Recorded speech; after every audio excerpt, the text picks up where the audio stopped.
I'm Stephanie, and today we are here to talk plasma. Now, a lot of people know about blood donation, but not everyone knows about plasma donation or what plasma even is. So today we are going to talk a little bit about plasma.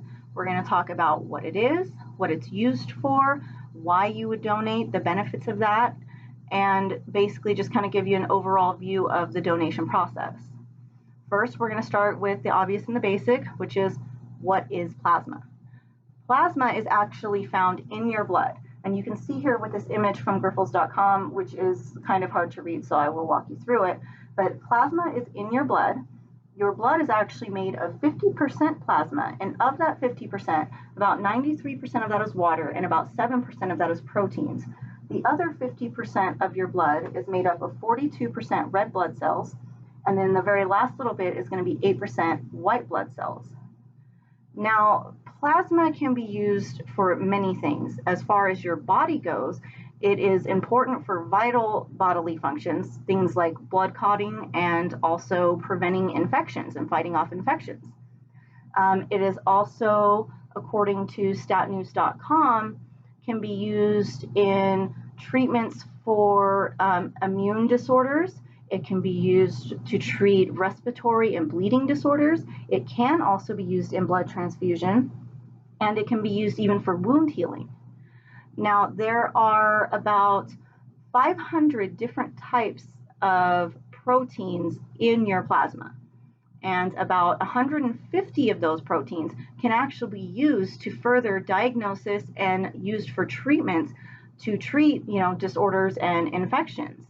And also, according to pharmaceuticals.com, it can also be used in helping to develop new medications and new pharmaceutical medications. So given these things, you can see why plasma donation could be really important. Now let's talk a little bit about the donation process for plasma. It is similar to blood donation, you go into the facility, they will check you in, and you will have to undergo a physical, just a quick, kind of examination, run-of-the-mill questions. They do draw your blood, and they will test you for HIV. They will test you for hepatitis B and hepatitis C. Now, if you're cleared of all those things and you are eligible, you need to be 18 years old and you need to weigh at least 110 pounds. Then they will go ahead and set you up for the donation process. From there, they'll put you in the little chair. They're going to hook you up to an IV, and they're actually going to take out your blood. And this is the kind of interesting part about it, is after they take your blood, they actually use a machine to separate the blood from the plasma. They keep the plasma, and then they return the blood back into your body. Now, I know that probably sounds kind of freaky and a little dangerous, but it's actually not. Plasma regenerates very quickly. You can donate up to 2 times a week. So it's not maybe a little creepy that they're putting it back into your body, but it's not dangerous. It's not bad for you. And on top of that, all of that, if you're not feeling so much like you want to be altruistic and maybe help your fellow man, they will pay you for plasma donation. You can actually make up to about $500 a month, depending on how often you donate and the type of plasma. There are different types of plasma, although plasma, unlike blood, can be used on anyone. There are certain types where if you have that type and you've been diagnosed with that type of plasma, they will actually pay you more for your donation than if you just have run-of-the-mill regular plasma. So honestly, if you look at that, not only do you get to help out people, but you get to help out yourself. Maybe you're saving for something. Maybe you're struggling with your bills. Who knows? We all have issues. We all have things we want or need. That's not really anyone's concern, but you could kill 2 birds with 1 stone. You can help out your fellow man and you can help out yourself. So just a quick recap here. Plasma, we're going to talk about here. It's in your blood.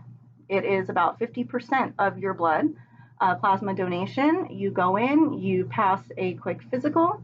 They'll take the blood out of your body, separate the plasma, put the plasma back into your body. They will then take that plasma and use it to treat immune disorders, blood and respiratory disorders. They will use it to diagnose disorders. They will use it to even help further pharmaceuticals for medications that can be needed, and they will pay you. You will get cash money, which is something we can all appreciate, even if, we're not feeling super altruistic or the thought of needles makes us a little queasy. Hey, that benefit of walking out with that cash in your pocket, sometimes that can tip it over the edge. But I just wanted to talk a little bit about it today, and I really hope that I was able to maybe clear up the mystery of plasma or even introduce you to plasma, give you some good reasons why it's good to donate and why it's important to donate to help out, the rest of the world and help all of mankind, if you will, or even just, to help yourself if you need that extra cash. So thank you for hanging out with me for a few minutes today, and I hope you learned something useful.